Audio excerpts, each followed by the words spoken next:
Agak lama Amangkurat I dan rombongan berada di tempat tersebut. Dia telah mengalami beberapa peristiwa yang mengguncangkan hatinya.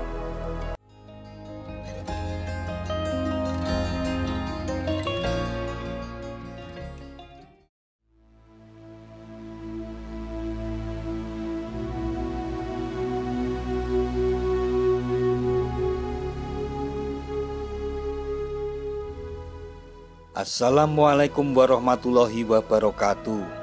Mitra DMTV, kejatuhan Mataram Pleret adalah peristiwa direbutnya keraton dan ibu kota Kesultanan Mataram oleh pasukan pemberontak pengikut Trunojoyo pada akhir Juni 1677 Masehi. Raja Amangkurat I yang berusia lanjut dan sakit-sakitan serta para putranya gagal mempertahankan Pleret sehingga ibu kota Mataram ini dijarah dan kekayaannya dibawa ke ibu kota pemberontak di Kediri. Direbutnya keraton Pleret menyebabkan runtuhnya pemerintahan Mataram dan larinya keluarga kerajaan. Raja melarikan diri dengan putra mahkota dan rombongan kecil menuju Tegal hingga mangkat di sana. Sebelum mangkat, Amangkurat menyerahkan tahta kerajaan kepada putra mahkota yang akhirnya bergelar Amangkurat II tanpa tentara atau harta kekayaan.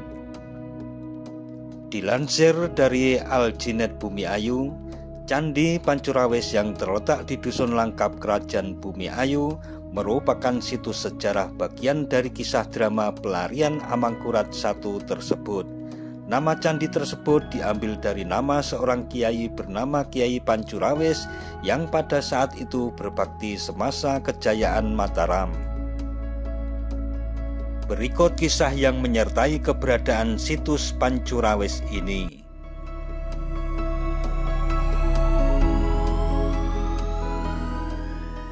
Setelah kuda penarik kereta Amangkurat I kelelahan, mendadak terdengar suara angin menderu dan membahana, seolah memecah keheningan rombongan Sunan Amangkurat I.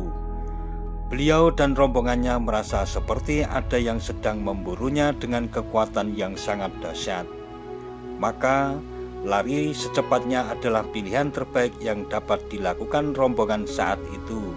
Sehingga tempat berlarinya rombongan tersebut oleh masyarakat sekarang dikenal dengan nama Pagojengan, berasal dari kata gojeng yang berarti berlari cepat. Hingga akhirnya Sunan Amangkurat I dan bala tentaranya memasuki suatu wilayah di mana rombongannya dihadapkan pada suatu kejadian yang amat serius dan sangat membingungkan. Hal ini terjadi setelah rombongan masuk sebuah desa bernama Daha. Tanpa sebab musab yang jelas, mendadak kuda penarik kereta kencana yang tidak lama telah melewati masa krisis tiba-tiba terkulai lemas dan mati. Bukan main sedihnya hati Amangkurat I, terlebih Kiai Pancurawis yang merasa telah menyatu dengan kuda tersebut. Beberapa prajuritnya juga hilang tak berbekas seperti lenyap di telan bumi. Dengan penuh rasa haru, dikuburkannyalah kuda itu di suatu tempat yang sekarang bernama Karangjati. Agak lama Amangkurat I dan rombongan berada di tempat tersebut. Dia telah mengalami beberapa peristiwa yang mengguncangkan hatinya. Saat itu dia baru sadar jika segala peristiwa yang menyedihkan ini akibat dia lalai menjalankan amanat sebagai Sultan Mataram, seperti pesan dan petuah ayahanda dan kerabat keluarga Kesultanan Mataram. Dia tidak memiliki siapa-siapa lagi selain Allah Subhanahu wa Ta'ala dan prajurit-prajurit yang masih setia kepadanya. Begitu mendalam pula kesedihan yang dialami Kiai Pancurawis, yang kemudian dia meminta izin kepada Amangkurat I untuk diperkenankan tetap tinggal di Karangjati mengurus kuburan kuda kesayangannya sampai ajal menjemputnya. Akibatnya, dengan tidak ikut sertanya Kiai Pancurawis menemaninya melanjutkan perjalanan, maka Amangkurat I pun menjadi tidak memiliki semangat. Satu-satunya harapan yang sekarang dia miliki hanyalah bertemu dengan seseorang yang bisa mengobati kegundahan hatinya dan meluruskan langkah kehidupannya. Sesaat dia memandang sekeliling, tampak di pelupuk matanya Gunung Slamet yang menjulang tinggi ke angkasa, didampingi perbukitan yang setia menemani keperkasaannya. Sementara lerengnya terhampar area persawahan yang merupakan panorama keindahan alam yang sangat luar biasa. Sebuah wilayah yang masih dalam kekuasaan pemerintahannya di Mataram dengan masyarakat yang ramah dan religius. Decak kagumnya mengundang hasratnya untuk memberikan nama wilayah ini dengan nama Bumi Ayu. Disinilah Amangkurat I kemudian bertemu dengan sosok wanita jelita yang memikat hatinya. Dia berusaha menghampiri wanita itu, namun semakin cepat dia berusaha meraihnya, semakin cepat pula wanita itu lenyap dari pandangan matanya. Sampailah Gusti Sunan di sebuah tempat di mana dia melihat wanita itu masuk dan hilang tak berbekas.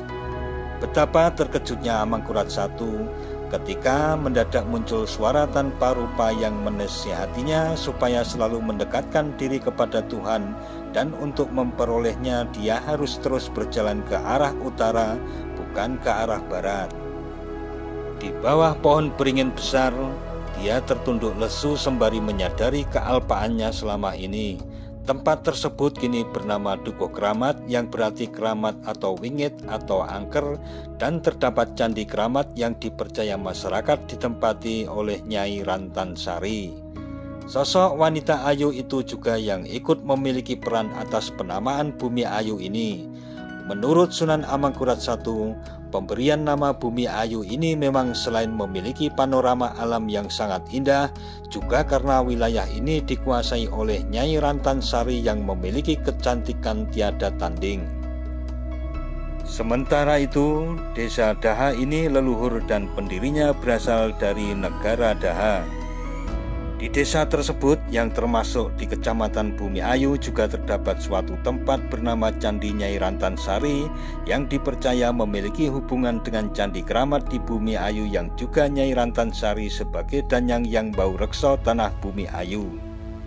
Dukuh Karangjati terletak di desa Kalierang, Kecamatan Bumi Ayu.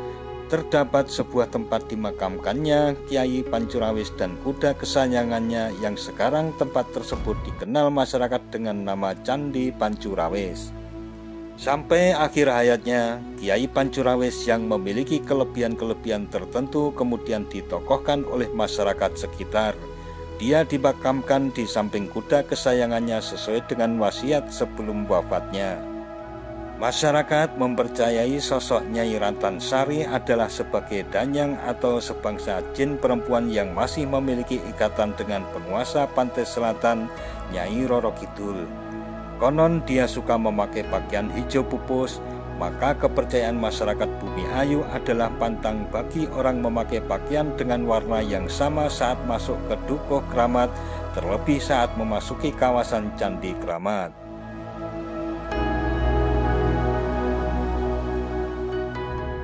Nah, mitra DMTV, demikian tentang situs Pancurawis beserta kisah yang menyertainya. Jangan lupa subscribe dan tekan tombol loncengnya agar tidak ketinggalan dengan video-video terbaru dari DMTV. Sekian dan wassalamualaikum warahmatullahi wabarakatuh.